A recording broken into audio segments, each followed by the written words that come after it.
చెరిగింది దీపం కరిగింది రూపం అమ్మా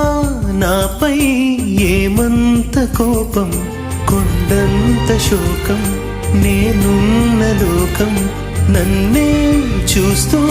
నవ్వింది శూన్యం నాకే ఎందుకు శాపం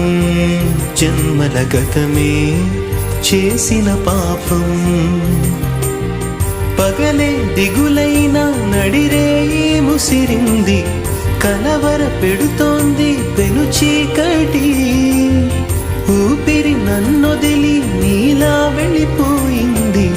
బ్రతికి సుఖమేమిటి ఓ అమ్మా అమ్మా నీ పసివాణమ్మ నువ్వే లేక వసివాడానమ్మా